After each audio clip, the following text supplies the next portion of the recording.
Call the meeting to order for legislative session 2017-14, June 6, 2017. Those that like to stand and join us in the Lord's Prayer and Pledge of Allegiance, please do. Our Father, who art in heaven, hallowed be thy name. Thy kingdom come, thy will be done, on earth as it is in heaven. Give us this day our daily bread. Forgive us our trespasses, as we forgive those who trespass against us. And lead us not into temptation, but deliver us from evil. For thine is the kingdom, and the power, and the glory forever. Amen. Allegiance to the flag of the United States of America, and to the republic for which it stands, one nation, under God, indivisible, with liberty and justice for all.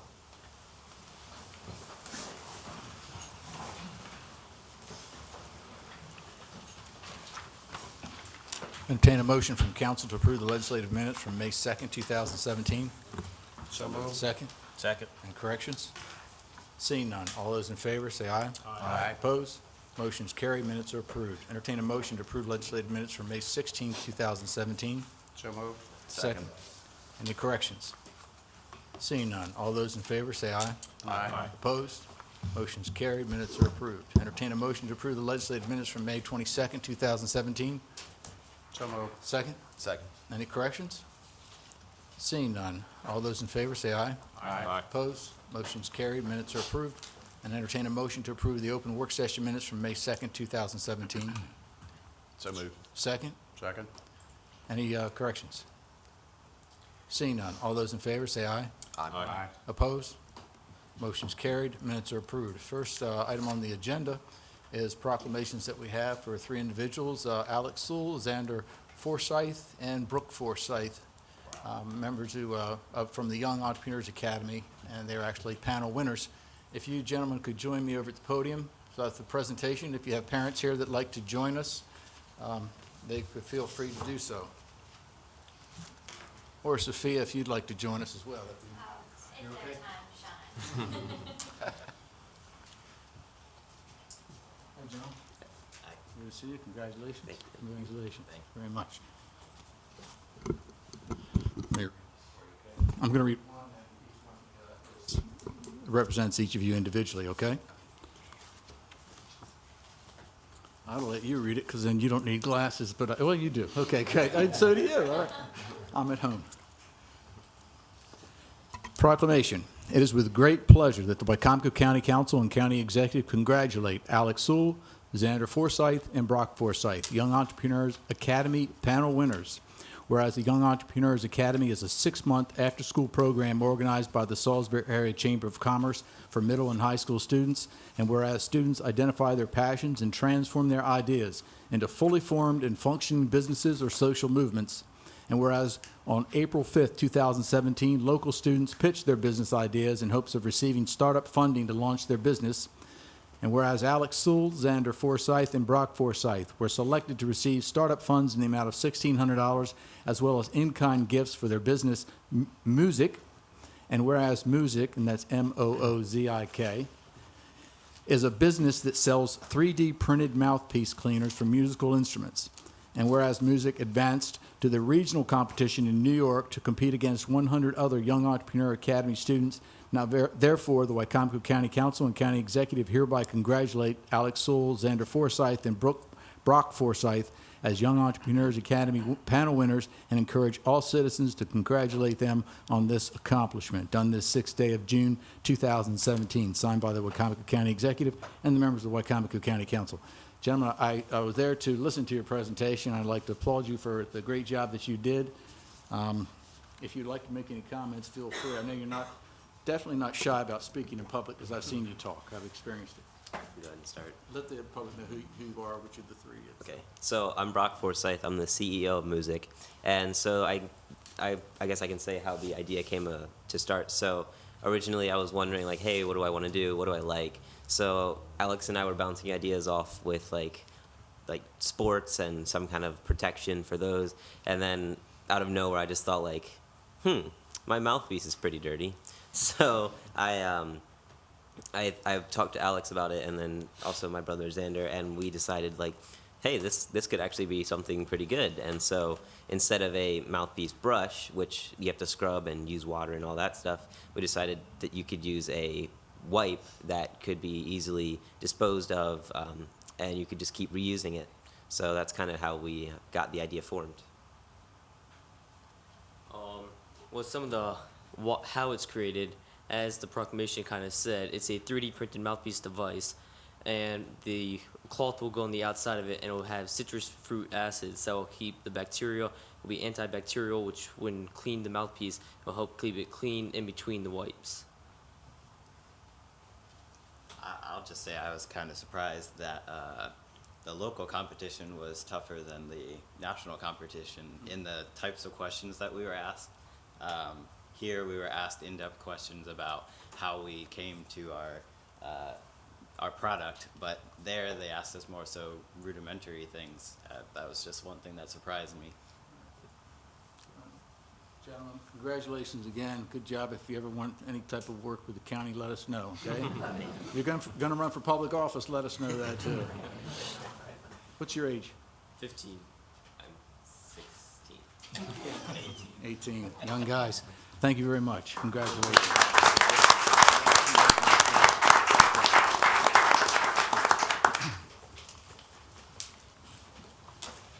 Thank you. They're gonna go get more awards now, the Board of Ed.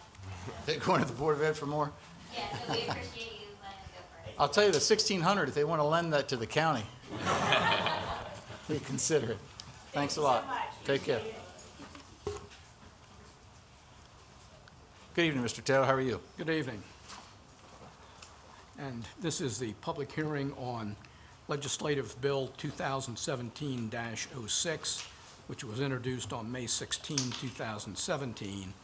It is, and I quote from the preamble, "An act to amend the Wicomico County Personnel Manual, Chapter 12, entitled Overtime and Compensatory Time, Section 1201, entitled General, and Section 1203, entitled Policy, to redefine work hours as it relates to overtime and compensatory time for correctional officers from 171 hours during a 28 work period to 40 hours during a normal 7-day work week."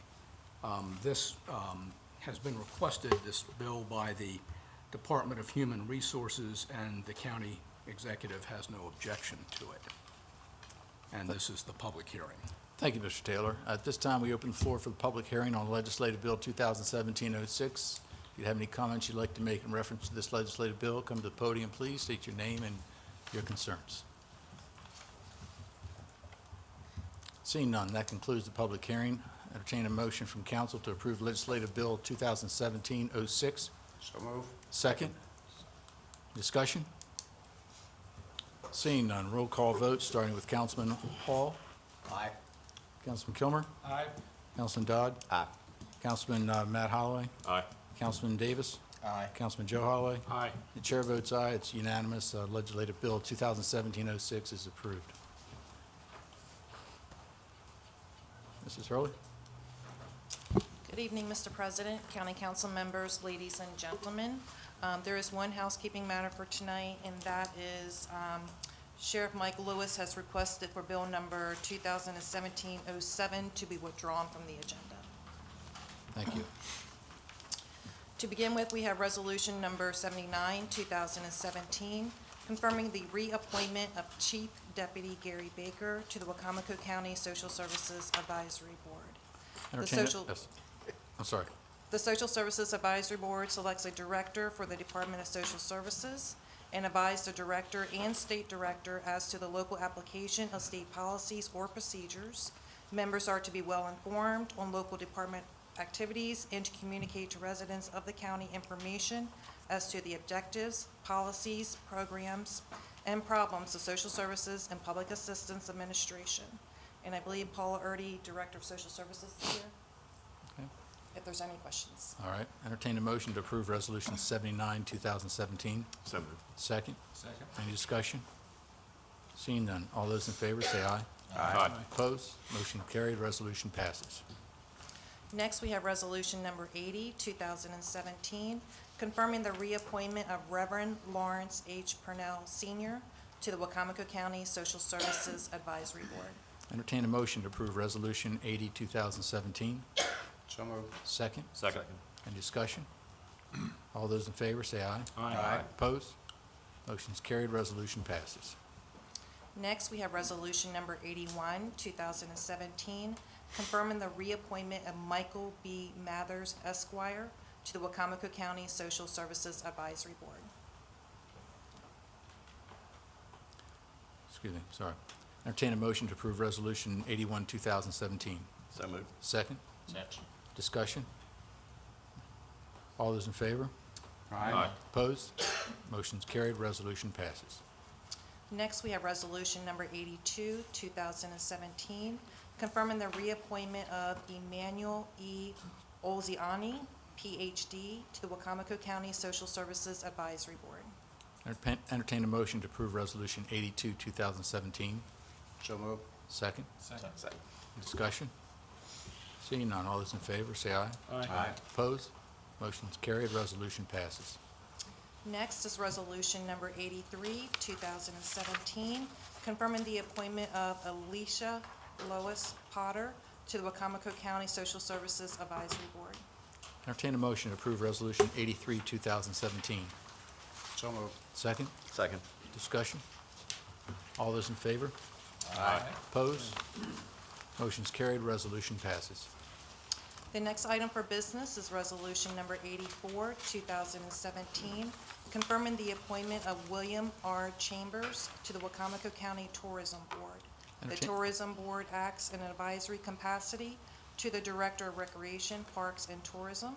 The board reviews and makes recommendations with respect to policy, plans, goals, budgets, sales and marketing practices, objectives, and programs for promotion and management of tourism and tourism-related businesses and services in Wicomico County, as well as to issues related to the industry segment or tourism issues at large. And we have Steve Miller, Director of Recreation, Parks, and Tourism here. Entertain a motion to approve Resolution 84, 2017. So moved. Second. Second. All those in favor? Aye. Opposed? Motion's carried, resolution passes. Next is Resolution Number 85, 2017, an agreement between the Town of Ocean City, Maryland, Wicomico County, Maryland, and Worcester County, Maryland for the Mid-Atlantic Amateur Sports Alliance. The Mid-Atlantic Amateur Sports Alliance was established in March 2015. Its mission is to link and leverage the combined assets of Ocean City, Wicomico County, and Worcester County to attract, retain, and build sports marketing events with a focus on amateur athletics to establish a premier destination for amateur sports. The Town of Ocean City, Worcester County, and Wicomico County are interested in entering into an agreement for another year starting July 1st, 2017, and ending June 30th, 2018. And we have Mr. Steve Miller here if there are any questions. Entertain a motion to approve Resolution 85, 2017. So moved. Second. Second. Discussion. Mr. Miller, how are you? If you could join us, that'd be great.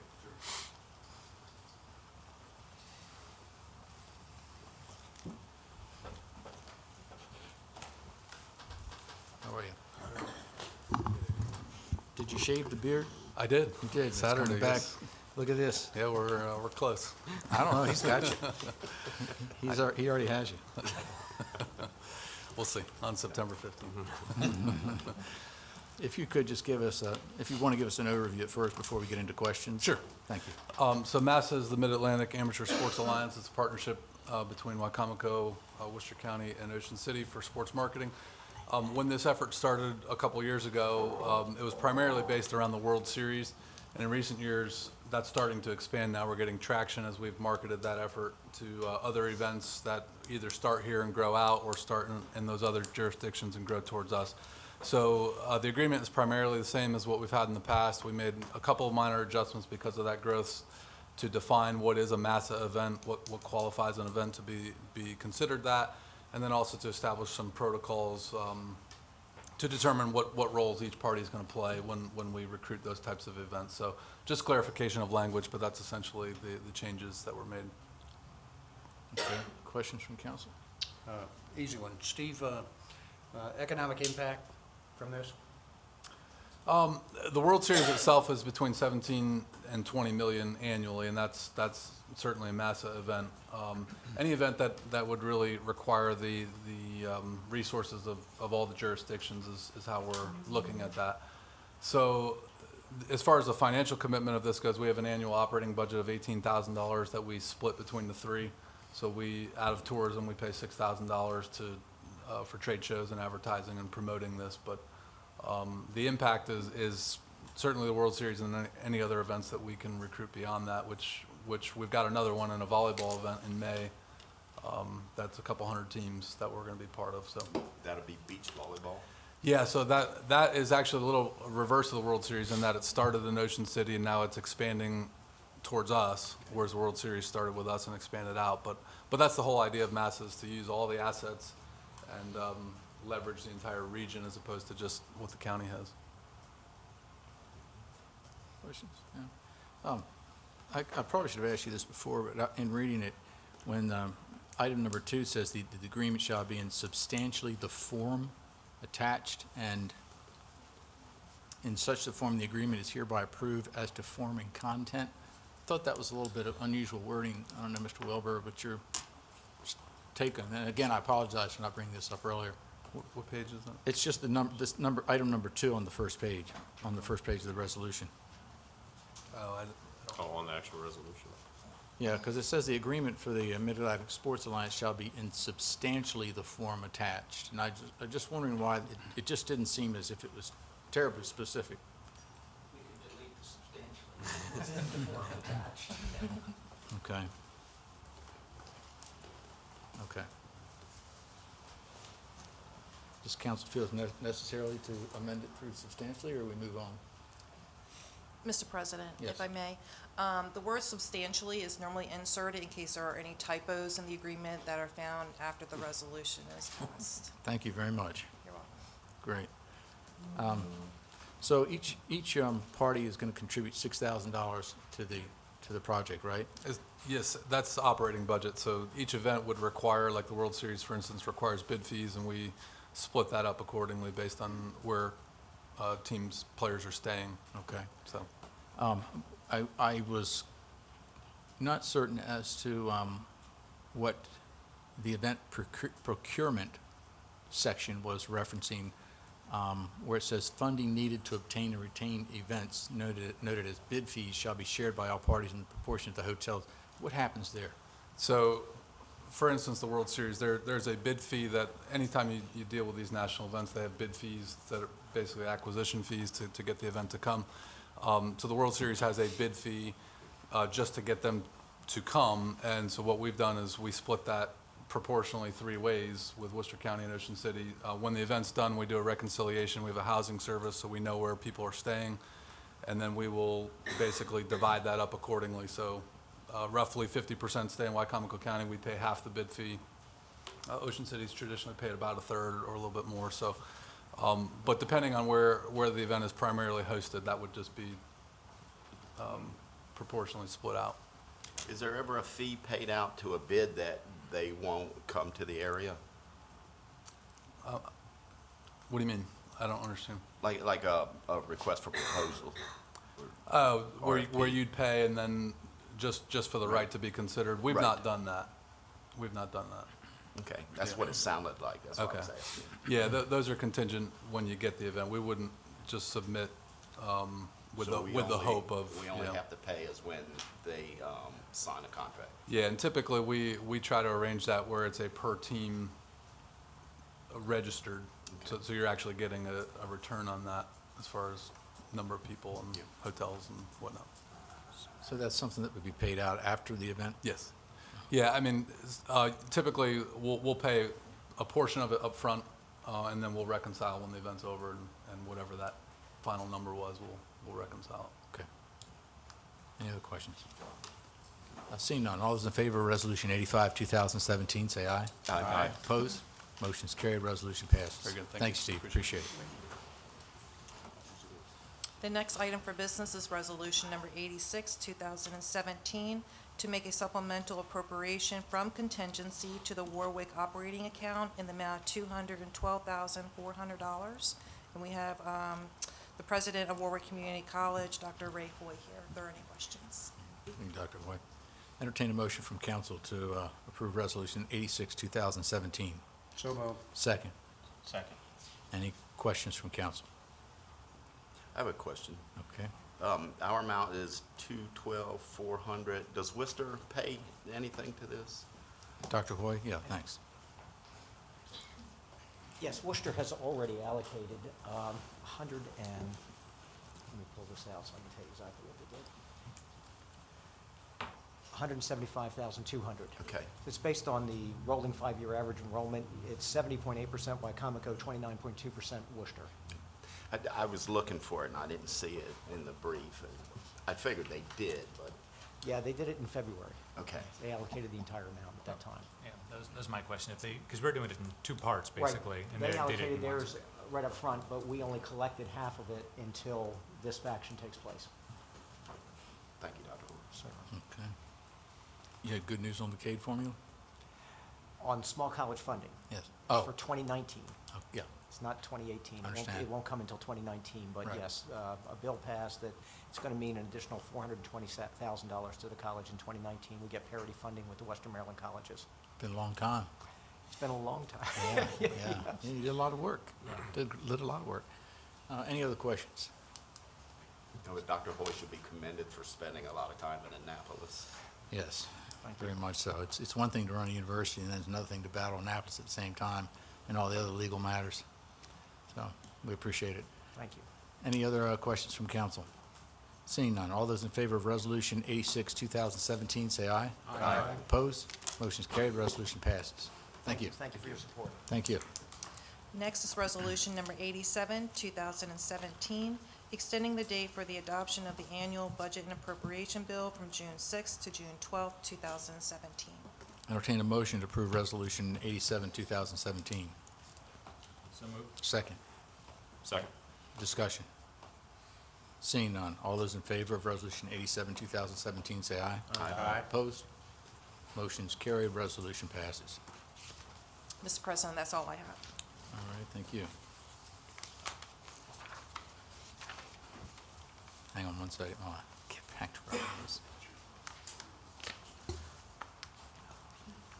At this time, I'd like to entertain a motion to adjourn from the legislative session and into the County Board of Health. So moved. Second? Second. All those in favor? Aye. Opposed? Motion's carried. Legislative session is temporarily adjourned so that we can convene as the County Board of Health. We have a report on the health of the county from Mrs. Lori Brewster, our health officer. Good evening, how are you? Well, thank you. Good to see you. Thank you. Council President and council members. I think you all know that I could probably talk for days about the health of the county. We know that. But there are items that our Local Health Improvement Coalition are targeting, and it's based upon the data that was obtained through community health assessments that the health department did, as well as community health assessments done by Peninsula Regional Medical Center. And we are beginning a collaborative effort with the hospital. Their community health assessment is required to be done every 3 years. Ours has been required every 5 years, so we're doing a merger of the two so that we will have more bang for our bucks, so to speak. So the two areas that the Local Health Improvement Coalition decided to focus on for the next couple of years was chronic disease, which includes obesity, diabetes, and physical activity, or the lack of physical activity. We see a significant decline in the physical activity levels in our community. And we've been working extensively on walking paths and bike paths in the community to try to help with this issue.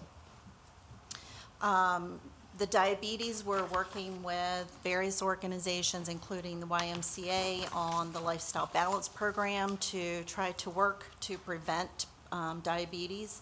So it's a pre-diabetes program. And we are seeing some progress While it may be small progress, it's still progress, and we'll take that. But we still have a long way to go, and the group that is monitoring that is our Live Healthy Wicomico subcommittee of the Local Health Improvement Coalition. One of the other areas, of course, is our behavioral health area. The whole issue of the heroin and opioids in the community and statewide and nationwide is taken over, and the governor issued an executive order to establish an opioid operational command center at the state level and encouraged all jurisdictions to develop opioid intervention teams. Wicomico County did establish one. We've been meeting since April, and we've come up with a lot of policy as well as funding needs for combating this issue. We had seen a steady decline in the overdoses, and for the month of April, we saw an uptick that was related to fentanyl-related overdoses. The overdose deaths still concern me, as they do, I'm sure, all of you, but we have seen a little bit of a decline in the deaths. When you say fentanyl, you mean mixed with heroin? Or pure fentanyl being pure sold fentanyl. as heroin. I got you. Yes. So, that's a true concern at this point. And also, I think you all may know our COAT team that was established last April and began operating in June. We announced last week that it received a promising practice designation from the National Association of City and County Health Officials. We take great pride in that because that's one of the first times that we've received any national recognition for programming in Wicomico County. And throughout both of these areas, we're also looking at access to health care. We know that particularly rural areas have access issues, whether or not it's availability of medical professionals or transportation to appointments. So we are infusing that issue over all of our objectives. The other thing I wanted to bring to your attention is our strategic plan. We are required to do a strategic plan every 5 years, I'm sorry. We have decided on 5 strategic priorities, and this is getting ready to go out for public comment as well. And the priorities are to improve the community health and wellness by focusing on the priority areas that I just discussed. The second one is provide and maintain, develop, and ensure quality public health services, which also is related to our accreditation. As you all know, we were Public Health Accreditation Board accredited last March, and we just went through a review process. We have to do an annual report to them, and they accepted our annual report. So we want to maintain the accreditation.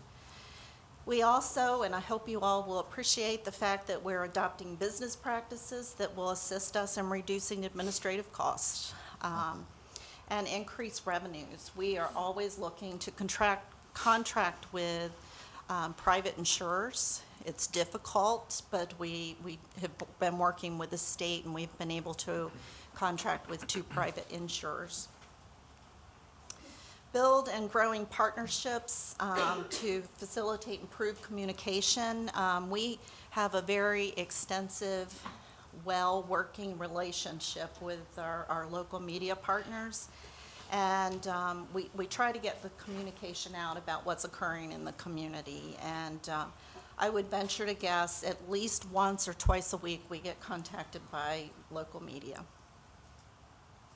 And then the last priority, in rural areas, it's very difficult to recruit and retain a competent and diverse workforce, because once you complete your education, across the bay pays a whole lot more money, and we know that. So We are doing a lot of work with our quality improvement programs, trying to discern what we can do to help our employees feel better about themselves and to stay in this area and provide quality public health services.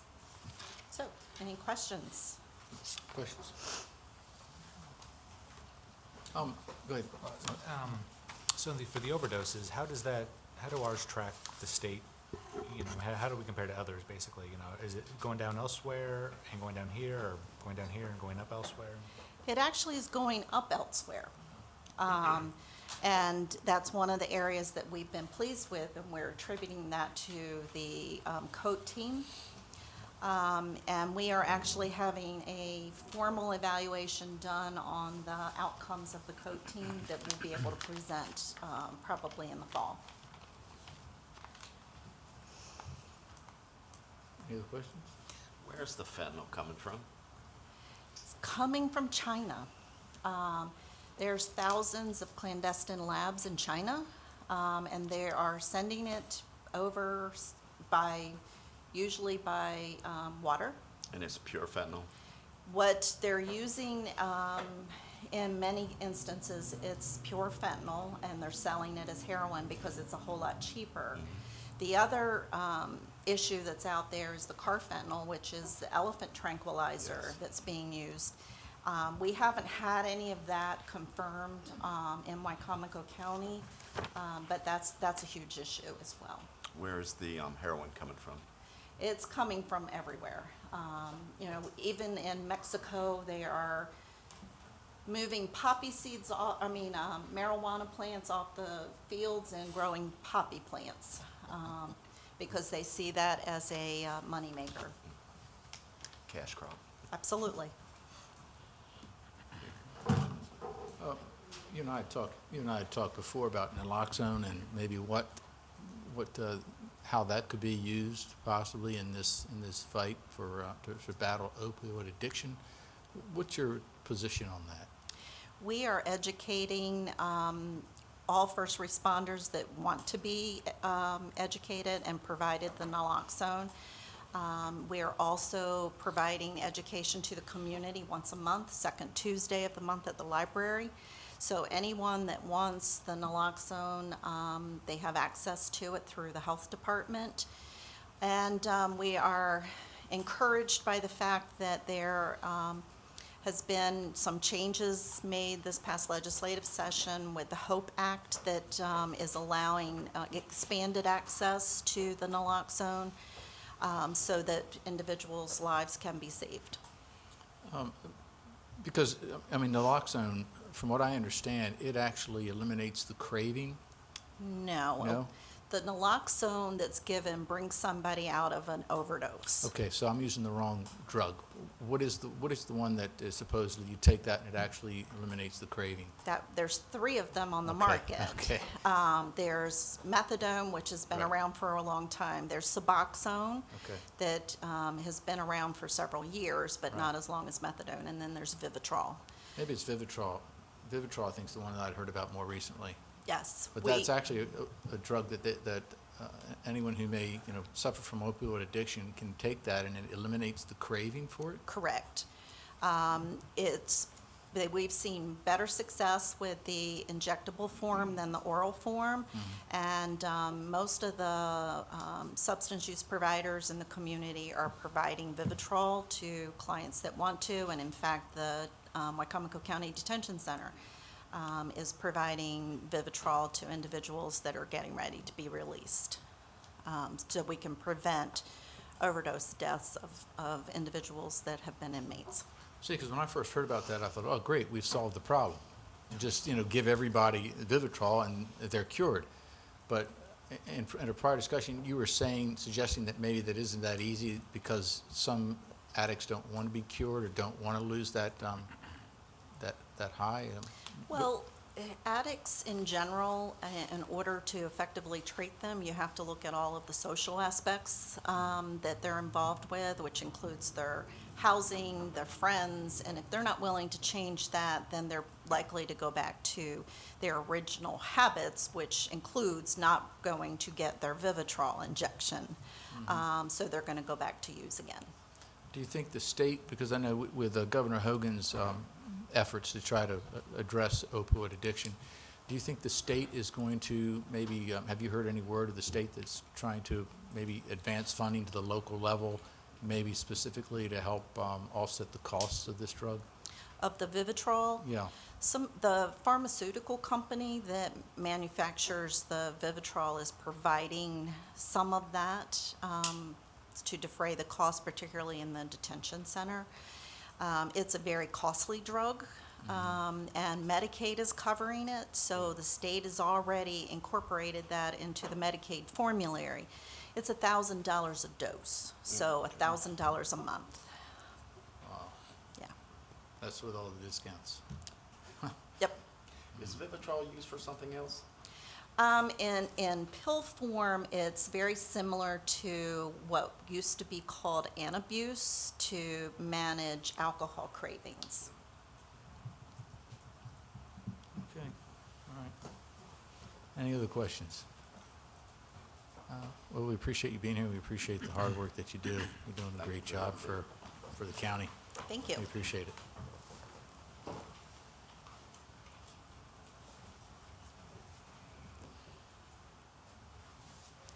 This time, entertain a motion from council to adjourn as the Health Board of the county and reconvene as the Wicomico County Council. So moved. Second? Second. All those in favor? Aye. Opposed? Motion's carried. Adjournment as the County Board of Health, reconvening as the Wicomico County Council. Mr. Taylor, good evening again. I'm back. You're back.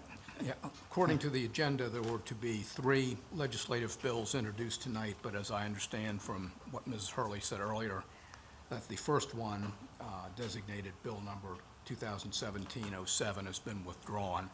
So that leaves 2. And each of these bills, as I understand it, is to coordinate with the budget that was presented for FY18 by the county executive in terms of the positions in that budget. Each of them also is a bill that won't be codified in the Wicomico County Code. The first bill is Legislative Bill 2017-08, which is an act to amend the Wicomico County Classification and Pay Plan by the addition of a certain job classification in the Department of Public Works and establishing a certain class, title, and grade. I don't know whether, is Dallas Baker here? Can speak to it. I can point out, if you want me to, Dallas, that the position that would be established is to be designated as Admin Associate 1, and it's pay grade 6, it's grade 16. Thank you, Mr. Taylor. Entertain a motion to introduce legislative bill number 2017-08. So moved. Second. Second. Discussion from council?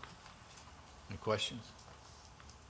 Seeing none, all those in favor of introducing legislative bill 2017-08, say aye. Aye. Opposed? Motion's carried. Legislative bill 2017-08 has been introduced, and we'll work on the public hearings after we've done the next one. Yes. Thank you. Mr. Yeah, Taylor? the other is Legislative Bill 2017-09, which is an act to amend the Wicomico County Classification and Pay Plan by the addition of a certain job classification in the Department of Information Technology and establishing a certain class, title, and grade. That is also designated Admin Associate 1 and is grade 16. And I don't know, Ray Mashishi is here tonight? Not here? I can answer any questions to my best of my ability. All right, thank you, Bob. Entertain a motion to introduce legislative bill 2017-09. So moved. Second. Second. Any discussion or questions for Mr. Taylor? Seeing none, all those in favor of the introduction of legislative bill 2017-09, say aye. Aye. Opposed? Motion's carried. Legislative bill 2017-09 has been introduced. Mrs. Hurley? The public hearing can be held the first meeting in July. The first Tuesday of July this year is July the 4th, which is a holiday. So the charter provides that the next business day, we would have the council work session, or legislative session. So we would have the public hearing on July the 5th. Okay. Is that a morning or evening meeting? That'd be evening at 6 p.m. Sounds good. Is that okay with everyone? Assuming it is. All right, thank you, Ms. Hurley, if you would. All right. That's it. Thank you, Ms. Taylor. At this time, before we go into public comments, I would like to recognize Delegate Carl Anderson. Carl, glad to have you here. I know you had a busy, I saw you this morning at 8:30 at Warwick Community College, so you've had a long schedule. And you've been all over the shore since then. Yeah, good to see you here. Thanks. This time, we open the floor for public comments. Anyone that have a comment they would like to make in reference to anything, reference to the county, please come forward and state your name and your concern, please.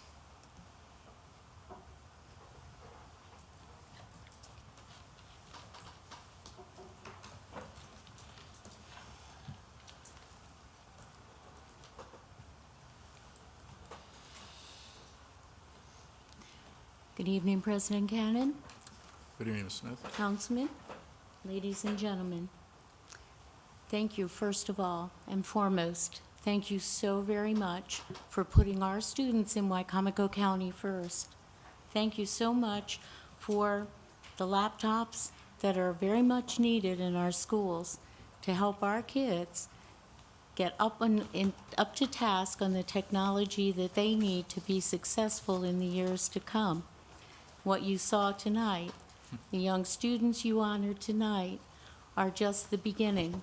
There are so many more to come. And I appreciate that you recognize the need and you satisfied it. However, I am disappointed that while asking for laptops, and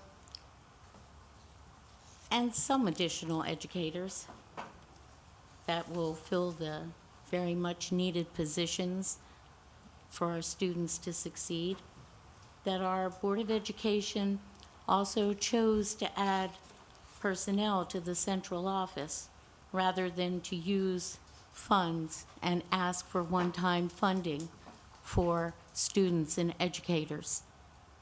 In particular, the proposed budget request funding 2 new positions, a Director of Communications, a Public Relations position, if you will, and a Risk Management Specialist for claim investigation. Perhaps I'm a bit old-fashioned, but I believe that the best public relations is by word of mouth.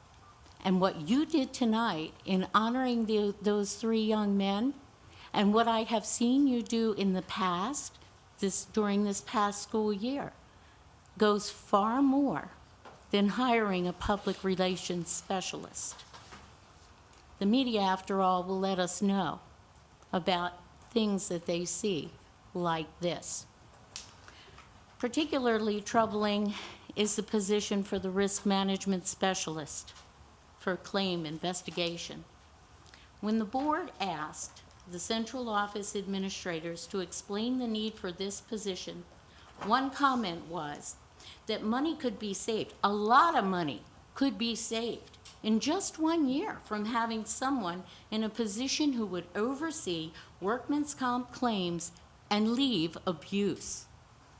Clearly, there's a perception given by those words and a line that could be clearly drawn that this is an attack on our employees, not about providing resources and supports to do the jobs correctly and safely that they're asked to do, but rather focusing on treating those who are injured on the job in a more punitive manner.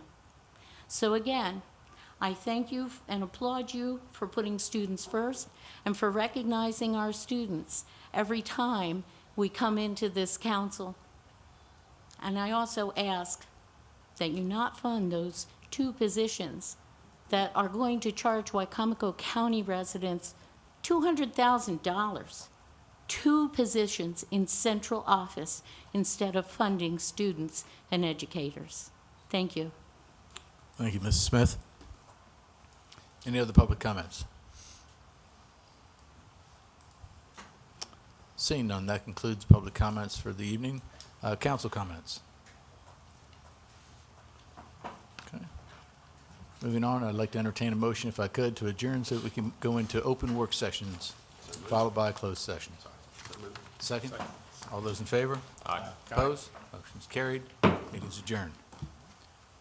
First item on the open work session is the County Fire Services Commission.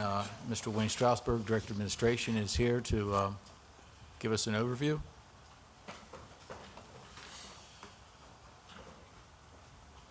Good evening. Good evening, thank you. Just briefly, I think the question at hand is whether or not the executive and council believe that an appointed body should be created to advise them on pertinent matters relating to fire and EMS services in the county. These matters might be, but not necessarily include, budgets and funding, territories and station locations, apparatus needs and deployment, interface with municipal companies, the receipt and review of financial statements, and the review of performance metrics. There are a number of different constructs across the state and across the country. I provided you several weeks ago with the Queen Anne's County model, which was one of the most recently passed. I believe that if establishing a commission is deemed desirable and advisable, then a comprehensive discussion is warranted, and a work group should be established to do further research and form recommendations for consideration by the executive branch and the county council. And with that, I'm perfectly happy to have a discussion with you about, any input and any questions you may have. Matt? Wayne, do a majority of the counties in the state have a commission or advisory board like this? Of one sort or another, Matt. It's a mixed bag, to be honest with you. Did we ever have one historically, or is? Not to my knowledge. Okay.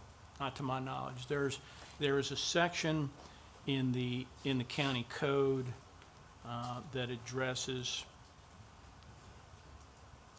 basically stipulates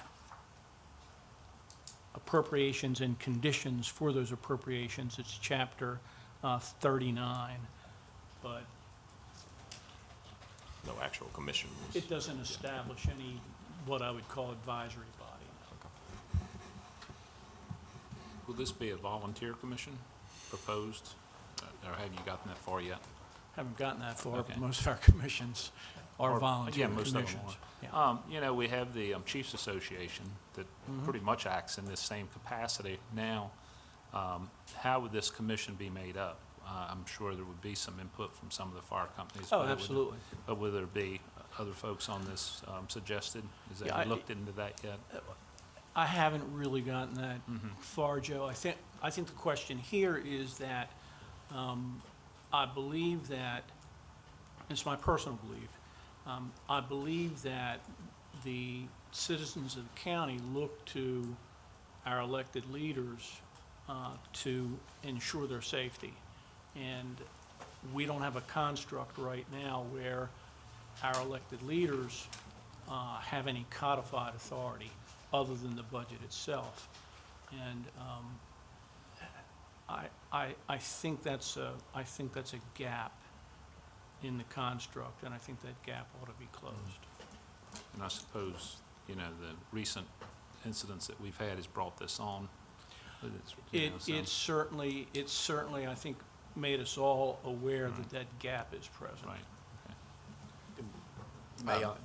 Go ahead, Mark. I was going to say, is there any state law that kind of governs what we should do here, or we kind of, we have kind of a lot of leeway to I design? think we have a lot of leeway, Mark, but I really haven't gotten that far yet. I mean, I'm certainly, if the council and the executive believe that we should move forward with discussing this, then certainly we dive in and we begin to do a deeper dive on research.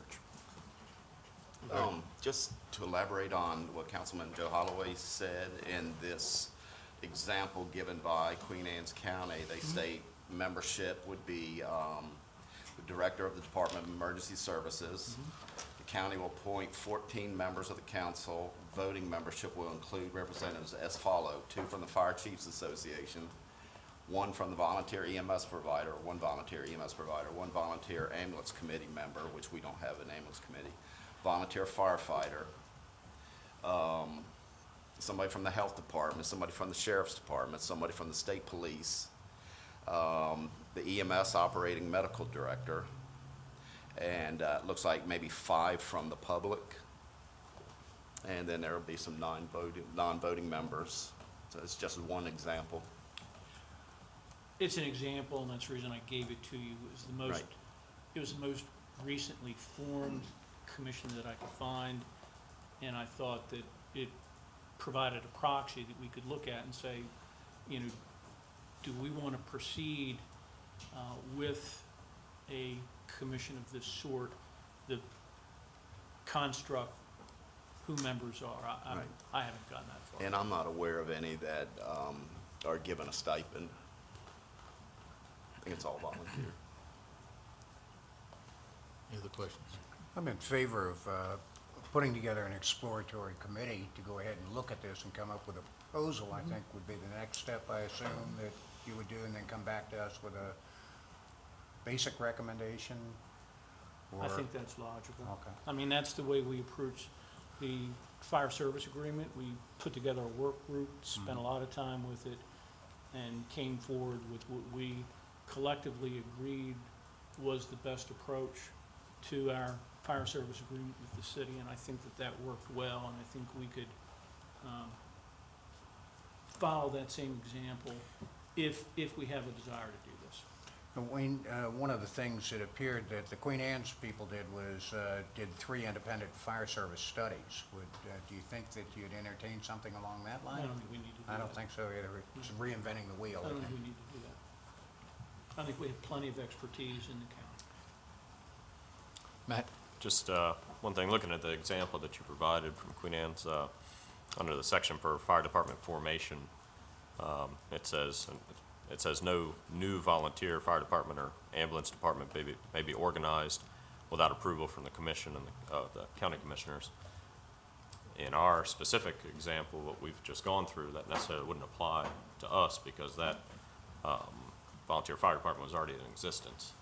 They're just trying to relocate to a new service territory. So we might want to, in our language, whatever we create, because we have the shared volunteer and paid Salisbury stations already, might want to be cognizant of making something specific to those to make sure that they have to get permission. I just haven't gotten that far. I think it's important in whatever we do, as you cast this out further, I think it's important to be certain that whatever we put together, I think that the interface with our paid municipal companies, and if you cast that out there, maybe more, I think that's very important. You've got to do your best to ensure that we have cooperation between the paid companies and the volunteer companies.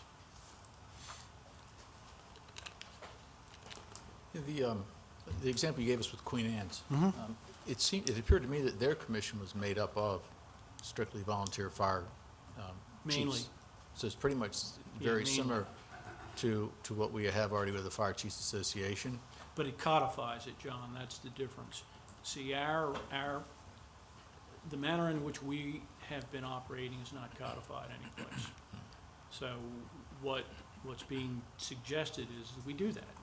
So We other do when you say codify that codify for the authority. public, you're sort of saying, as opposed to just allowing them to come to an agreement, this makes it more formal and Correct, and binding, I guess you could say, correct. by codifying it. Yes, sir. And I guess to some extent, how do you think we may tie in funding and things like that? Or would it be necessary with this commission to include in the, I know it's, we haven't even started yet, right? But if we were, how might we, yeah, how might we do the funding in the emergency services?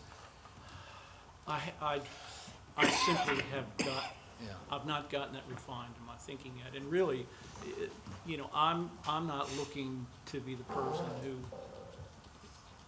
creates this construct. I think Right. a work group like we had for the fire service agreement should be where we take our lead. I mean, these people are the professionals. We certainly have to listen and take their guidance.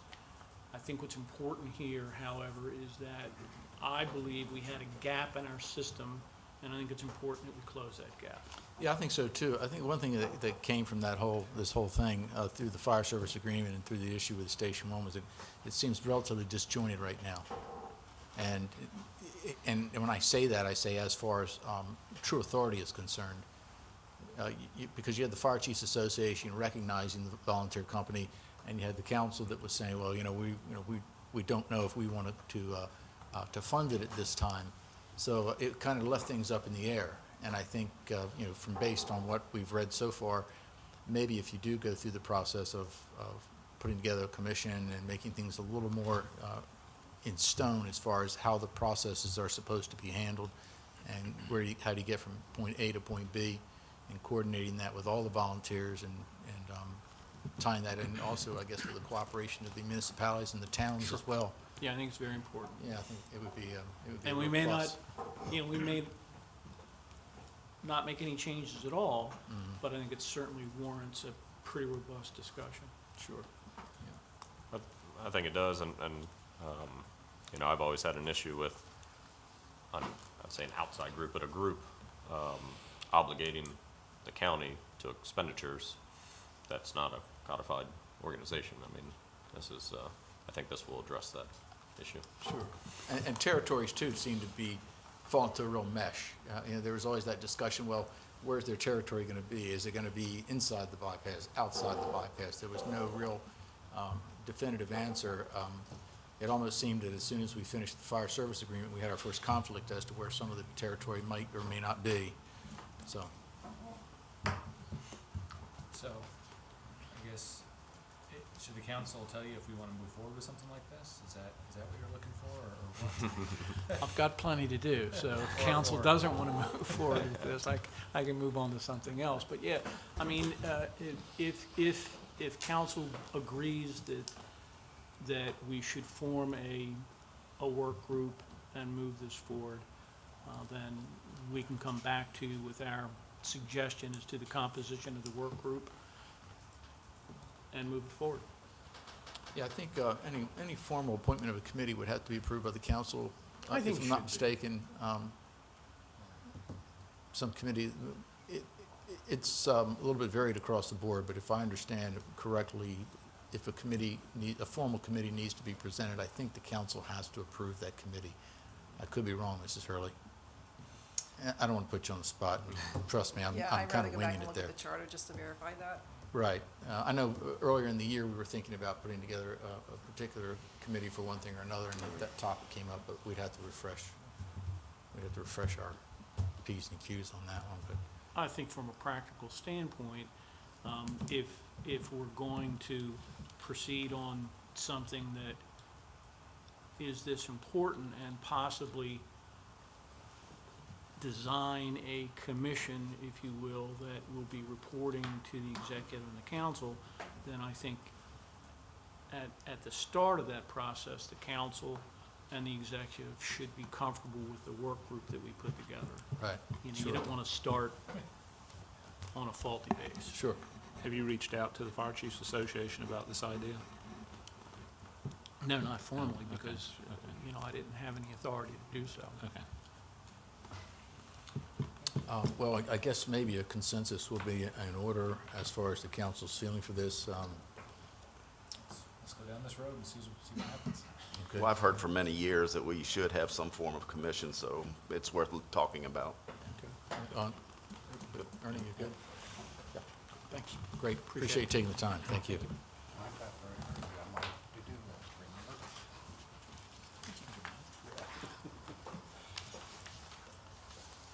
Next item on the work session is the unsolicited newspapers in the county. I know this has been brought up by a few council members and constituents that were concerned about newspapers being just, thrown in the yards and unsolicited. Mr. Taylor, you, I know, had some opinion on this, and I know that we have Rebecca Snyder with the Press Association is here. There you are. Also Rob Scott from the Daily Times, and maybe he can speak more directly. Okay, great. If you want to join us, feel free. I'll just speak from here if that's all right. Thank you. Yep. I have done some research, and the question really was, to put it bluntly, what can be done about it? Of folks who get unwanted newspapers. I think we're talking primarily about two newspapers, the Independent and the Wicomico Weekly, put out by the Daily Times Gannett organization. There perhaps could be some other things too that I'm not aware of. There are various legal steps that can be taken. It's not necessarily an easy route, depending on what exactly that legal method might be. And in the course of my research, or discussion of this with Laura and others, I came to understand that the Independent has apparently ceased distribution or is about ready to do that almost immediately if they haven't done it already. Right, yeah, we did receive a formal communication from Mr. Bassett that they were going to stop the unsolicited deliveries, and they were going to stay with newsstands. Yeah, in addition to that, I learned, and I was unaware of this myself, even though I live in the city, that the city of Salisbury has, with I think discussions with the Daily Times, adopted a mechanism whereby you can log in to a page on the city's website and ask to be removed from the delivery list. I think that is, I'm told, very new within the last few weeks, maybe a month, and is just in the process of getting off the ground. So I don't think there's probably been a good evaluation of it yet. But it would seem to me that that might be a possible first step to consider for a couple of reasons. As I say, to look at this as just a legal problem. There are various aspects of that. I can get into them if you'd like me to. But if it could be solved informally, voluntarily, I mean, that's a almost no cost, if any, solution. I mean, one possibility, I guess, would be to piggyback on the system that's been set up in Salisbury. Right. Or put a similar page on the county's website. Another thought that I had would be for the Wicomico Weekly to list fairly prominently a notice to this effect. There's obviously some thoughts that, you have these people that are, I think they call it throwing a route, is what they refer to that, not driving it, but throwing it, because they're just throwing it out the window of the car. And I guess if you had a day where the normal person is sick and somebody replaces him or her, they don't know the folks on the route that have opted out. I mean, I could at least see some slippage there in that mechanism. But I think that's probably going to be true with almost any mechanism that you put in place. So I thought it would be worthwhile to have the Daily Times maybe come tonight, I'm glad they're here, and say what they're doing and what their plans are. I do understand that they're on the agenda in the next couple of weeks with the city to sort of evaluate this program. So there may be some further modifications just along those lines. But in any event, why don't we hear what they have to say? Thank you, Mr. Taylor. Could you state your name and your position again for the public? Sure. It's Rob Scott, the interim advertising director of the Daily Times and Wicomico Weekly. And I'm sure I know that Mr. Taylor had talked to your organization as far as what our concerns were. If you could explain to us exactly what resolution you made with the city or what impact that might have with the county. Yeah, absolutely. So back about the beginning of May, it all launched. So as we discussed, there's now a web page that people can actually go on to put themselves on the Do Not Disturb list. And from that, our circulation team takes that information, puts it directly onto the Do Not Disturb list. So we've actually changed things internally, mechanically, so There's a route list that actually shows who you're supposed to deliver to, and then very specifically, not just who to deliver to, but also the who not to deliver to. So there's no mistake in that. There's no question to the point of throwing papers or whatnot, making sure that we're not doing that, that we're actually delivering to very specific houses. And along with that, so far, it seems to be going well. We also do audits. So our staff goes out and audits houses that are currently on the Do Not Disturb list. And Get closer to your mic. Oh, sorry. I Sorry. heard the door opening, and I get That's the okay. feeling there's a technical issue. Sorry about that. So once they're on the Do Not Disturb list, again, we're going to go back and make sure we audit them, that it's not happening. With the city, there's a 2-week period of time when somebody submits something on the website to ensure we've got everything in our league to make sure that it's all turned off for that individual in their home. As you mentioned, it's 2 months, so we're about the end of June, beginning of July, will be that next step to go back and talk with the city to see how things are going right now. But from our understanding, we're doing everything that we absolutely committed to be doing with the city to make this work a lot better than it has in the past, to be honest, and to improve things. Good. Question? How did you come up with the list that you were supposed to deliver to? So we have historically a Do Not Disturb list that we've used for probably 10 plus years. So we started with that list and we're still not delivering to that. So we didn't reset anything at that point in time. So we made sure in our list and all the addresses that we have, so we have a system that actually will go through and show all the house addresses. So we can take those off and then make sure that any that are new that are added to the list from Do Not Disturb, that we're making sure those are removed as well. Wouldn't it be easier for the customer if you had them call and request to have a delivery? It's challenging. In this day and age, it tends to be more, you ask people to do things like that, and a lot of people who even want it. And for those who are not available, who do not see the Wicomico Weekly, so it has local news here in Wicomico County every week, and likewise advertising information. And we absolutely don't want people who don't want it to get it. So anytime we can do that, it's the business plan when it comes to it, is to make sure that we're delivering to the people that actually want to receive it. Well, a couple of months ago, I followed somebody, and I've got one of those little dash cams, and I deleted it. But anyway, I followed for a mile or two, and like Mr. Taylor said, they were just throwing it out the window. If it landed in the street, it landed in the street, landed in their yard.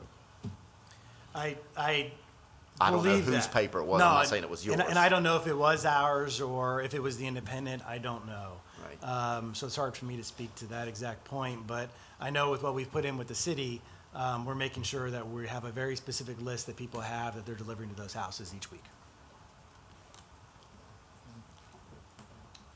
Joe? Well, I appreciate what you're doing as far as trying to curb this, but there's some problems. A lot of people don't have internet still. And the people, some of them said they'd done that, and they're still getting their papers. So last night, or yesterday afternoon, I had to go down Camden Avenue, and I made a right on Hayward Avenue.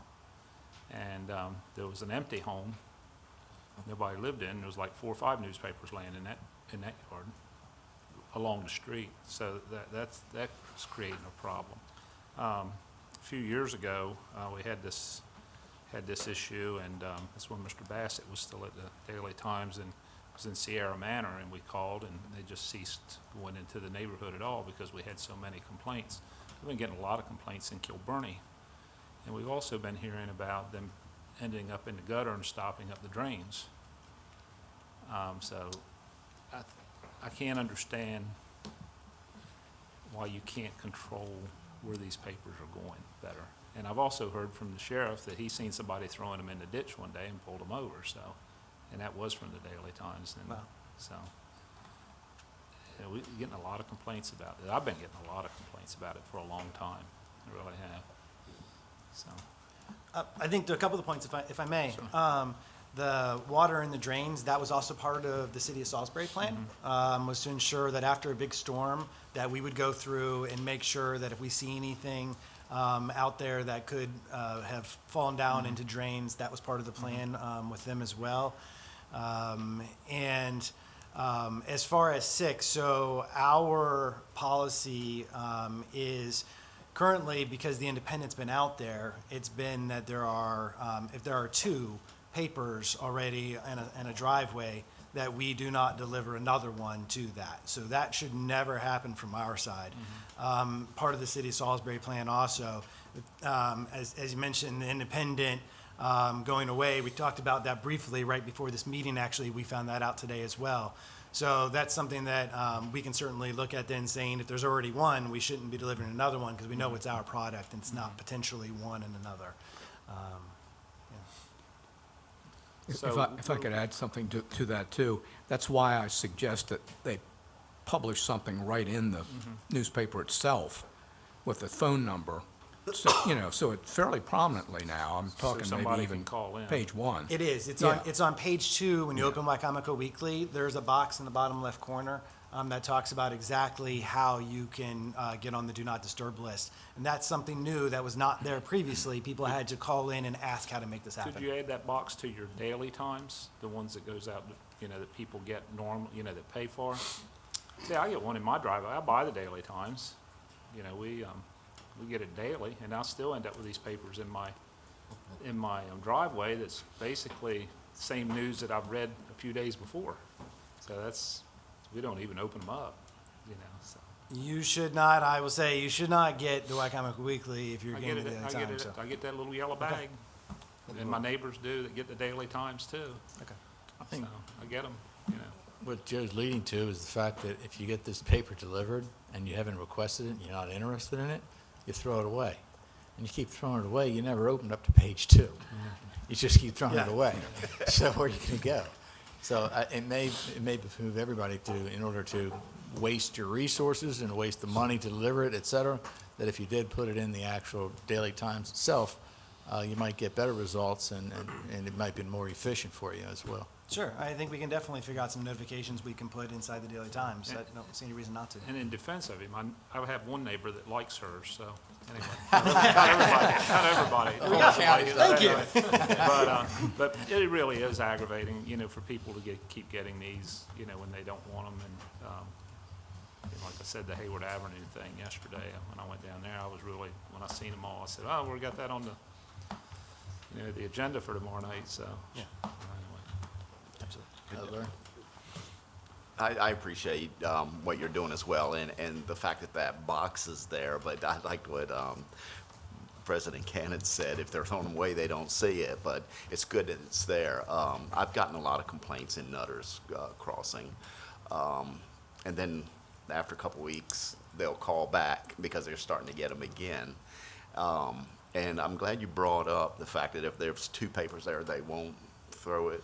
But I've still seen many driveways and out in the street where you see 4 and 5 of the colored ones. That's how you can tell that it's the weekly newspaper. But it's probably the driver that doesn't know the policy and they keep tossing the papers out.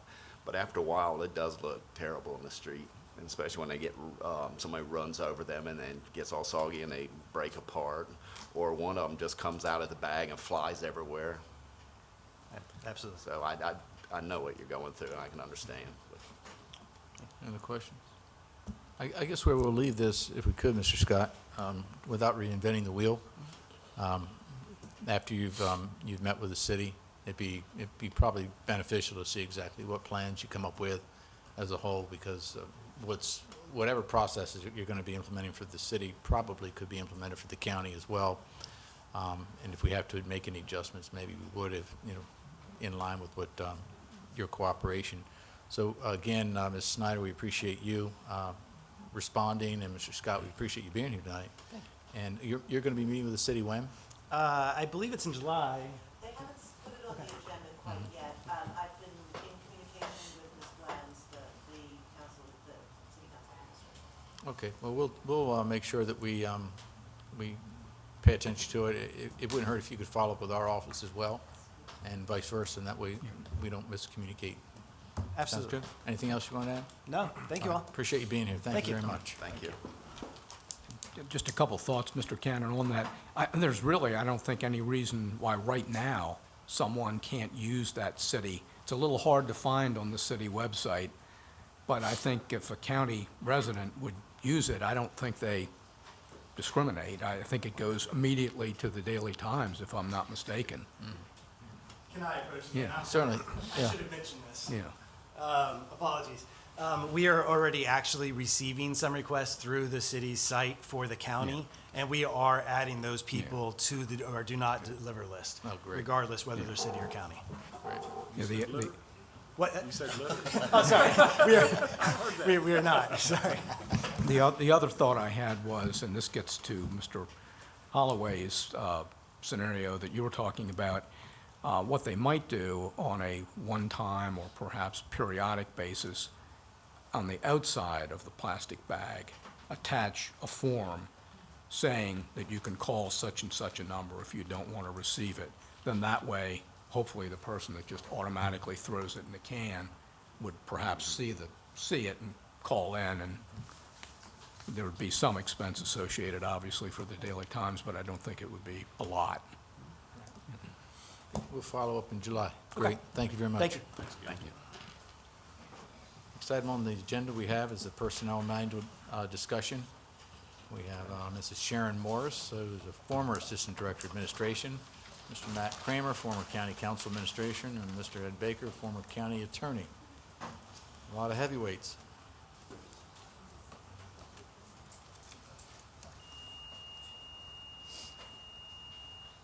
That's my hearing aids. That's me.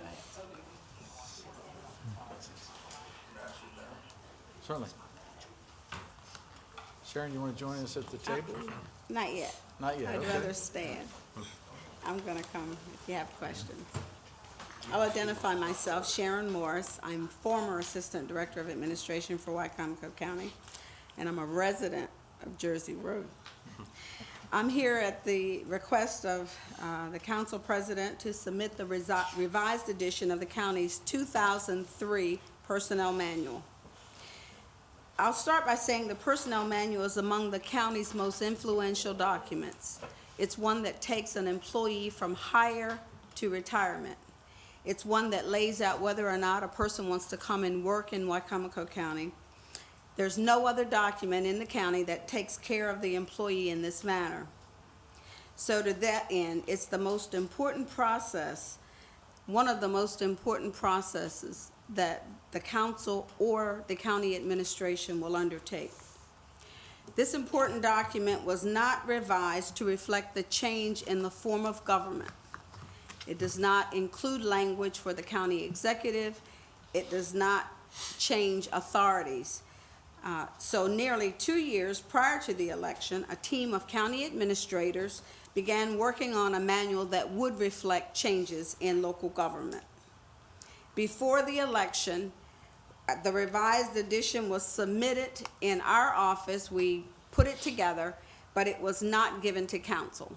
After that, you placed the document was given to you. You placed it on the intranet for employee review. It was later determined that the document you placed on the intranet was not the document that the committee submitted for council consideration. The history of who did what only complicates the value of having a document in place that represents the best of what Wicomico County can do and is legally obligated to do for its employees. So following that submission, you now, as the owner of the document, can review it in any fashion that you choose. I would suggest chapter by chapter. Outside legal counsel is acceptable to review the legalities of the manual, or again, place it on the intranet for the employees, with the understanding that there's no reprisal from an employee to make comment. Understandably, every employee is not going to believe that if they do, that nothing is going to happen. However, the best that you can do is to tell an employee that they are welcome to make comments to a document that takes care of their employment life. So important to note as well, since the time of the revised edition, you have legislated change in Wicomico County that empowers the council side of government to control the manual content and the executive branch to carry out its authorities. At this point, I'm not sure that I should say thank you for inviting me, but I certainly have no other stake in the presentation except that it's important to current and future employees. The document represents good government policies and procedures that I know to be what Wicomico County wants for its employees. And with that, I can only entertain a question that you might have that ends in August 2015.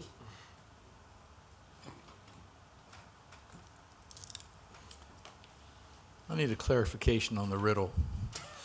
It's the BIBLE of personnel, so the other Bible takes you from one end to another one. This one takes you for basic instruction before leaving employment. Thank you. Mr. Kramer, good evening. Mr. Baker? Good evening. Good evening. You want to join us? I will. Thank you very much for the history and clarification of where we've been and where we are today. Very well said. Mr. Kramer, Mr. Baker. Good evening. Good evening. Well, I think Mrs. Morris has done an outstanding job, as I've always known her to do, and by telling the whole story and very succinctly. I don't know that neither Mr. Baker or I would have a great deal to add to what she's already done, except perhaps to reemphasize that as has been your custom most of the time, to take things like this one bite at a time, one chapter at a time, or two chapters. Some of these are going to go quickly, and some of these you're probably going to want to have some discussion about. And you make the decisions, as always, as to the pace. As Mrs. Morris said, the beginning was a result of, well, I guess when Mike Thompson was the director of personnel for the county, he developed a list of changes that needed to be made, in part because of the change in government, in part because of other procedures, in part because the sections weren't being followed, and numerous things. And as Sharon said, a work group was formed, and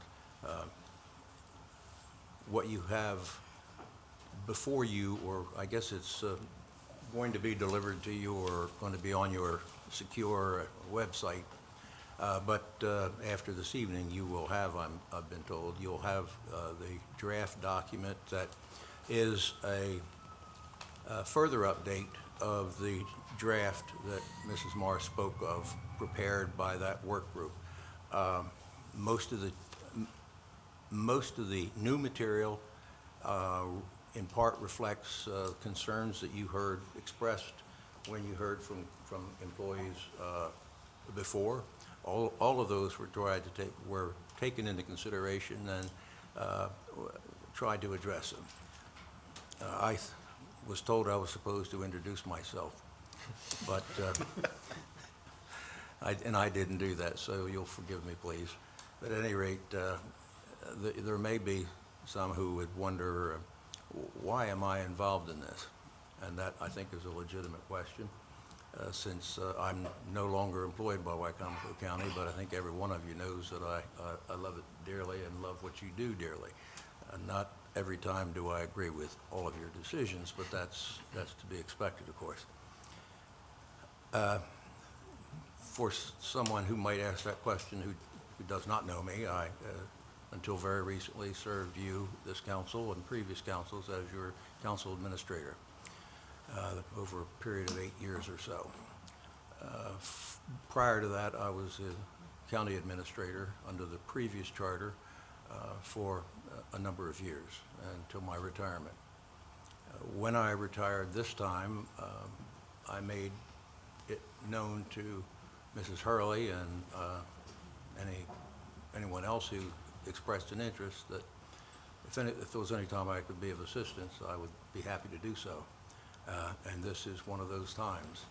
I'm not a personnel regulations expert, but in the course of my work for over 4 decades for Wicomico County, it was necessary for me to know and understand the importance, as Mrs. Morris expressed, of regulations that define the relationship between those who work for the county and those who govern the county, all for the purpose of serving the citizens of Wicomico County. We tried to put together, or not put together, but to tweak the document that was prepared by the work group, and if you wish us to be involved, I think we're willing to be involved as you review it. That's your choice. And any questions that come up as you review it, if you want us to be involved, we'll do our best to be of assistance. Thank you, Mr. Kramer. Mr. Baker, did you have anything to add? Only a couple of comments. I want to express my appreciation for the council allowing me to continue with this process, at least up to this point. I will reiterate that the original work group consisted of senior management and a couple of senior department heads. I went back and looked at my old files before the meeting, and we met close to 30 times over a few-year process, most of the meetings lasting a full day, and went through the whole manual paragraph by paragraph, word by word, almost exactly. I would ask that as you start the review process, you take the same tack, not necessarily for 30 meetings, hopefully not. All day. But look at it paragraph by paragraph, because as Mrs. Morris has pointed out, it's an extremely important document. It all integrates together. It was rearranged to track an employee from initial hire all the way through to termination, whether it's by resignation or retirement or disciplinary. And it was our thought that you needed to get the document and take a look at it, become somewhat familiar with it as you start the process of going through it in detail, and then at some point in time to put it out for employee comment. It was our thought that you should know a little bit about the document before you put it out for employee comment, because you're going to get a lot of comments, and you need to be familiar with the document as you start getting those comments. And as Mr. Kramer said, if there's anything we can do to help to explain why certain things were recommended, why they weren't recommended, whether they were considered, we'd be happy to do so. Thank you, Mr. Baker. Council comments? Matt? How large of a document, how many chapters is the document? I don't remember the number of chapters, but it was 140, 145 pages, and it's down to about 100. Okay, I was just thinking for scheduling purposes, whether the council wants to do a chapter per work session or 2 chapters per work session, kind of like we did the strategic plan. Yeah, that's a good recommendation. It might be helpful if, between the 3 of you, that you could maybe give us some idea as to which chapters you might anticipate could be done quickly. Mm-hmm. You're very used to orchestrating for the council the pieces that you think are easy and the ones that you know will take more time. But as a group, maybe you could let us know how you think we could possibly work through it. We'll be happy to, but while she's sitting in the background this evening, I can understand that motivation. But Mrs. Hurley has been very much involved in this effort, so she will be able to give you that advice, I believe. Very good. Thank you very much. Just one other thing, the format of the document itself, are the changes highlighted in red, will it be easy for us to see the difference between reading side by side, I guess? I can address that because we had the same question come up when the council considered it before. Part of the problem is the entire format It's was changed. Yeah. to make, as Ms. Morris said, so that when you start reading the manual, you're going from initial hire all the way through to termination. The original manual was not in that shape. Okay. We changed language so that it fit the executive form of government as opposed to the council form of government. We tried several attempts a few years ago to do a comparison document, and it comes out gibberish, because parts of it have been moved, parts of it have been relocated. I think we can highlight the areas that there's been changes in. Mrs. Hurley's familiar with those as well, and we can give you some idea. So you know if you're looking at Original content original versus copy updated, yeah. or new copy. Yeah, great. It's kind of amazing after, what's this, 12 years, almost 12 years with the executive form of government, it seems like every month or so, and of course, I know this document's a lot larger, is probably the biggest, but we're always coming up with something that's affected by the change in our government that happened 12 years ago, and it's still happening, not necessarily this document, but other smaller things, so.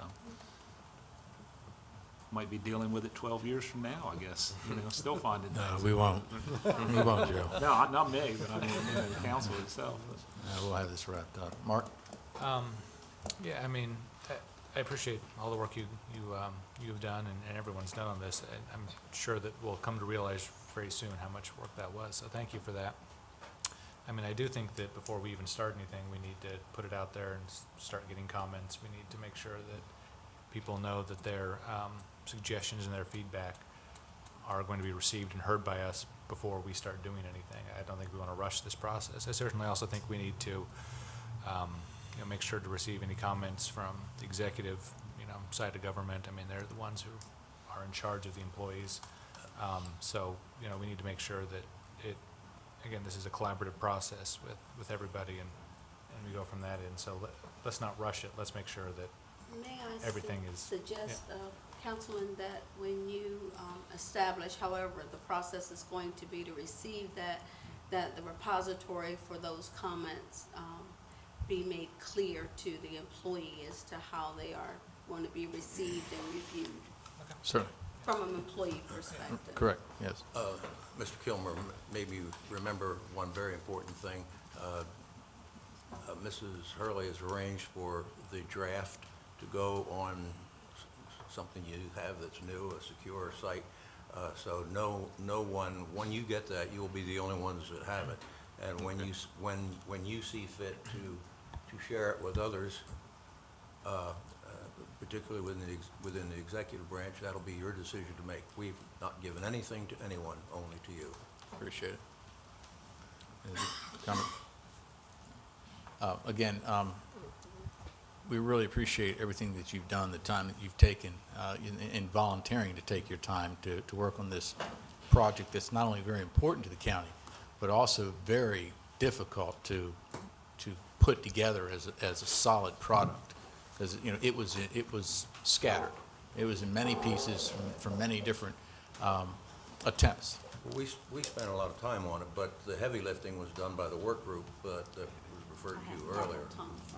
Right, yeah. They worked on it for over 2 years. But, understood. But we do appreciate you taking this back on again. I mean, as your presentation is here, you're some of the heavy hitters in Wicomico County, and you always have been. And we appreciate you taking your time again after you've already away from the county to come back and still serve the citizens of Wicomico County in such a conscientious manner. So we do appreciate it. It's indicative of just how you perform when you work for the county. And we appreciate everything that you're doing and you have done. And you're going to hear from us because we are going to have questions, I know. And we'll look for you for continued guidance. So appreciate it. Thank you very much. Thank you. Have a good evening. Thank you, guys.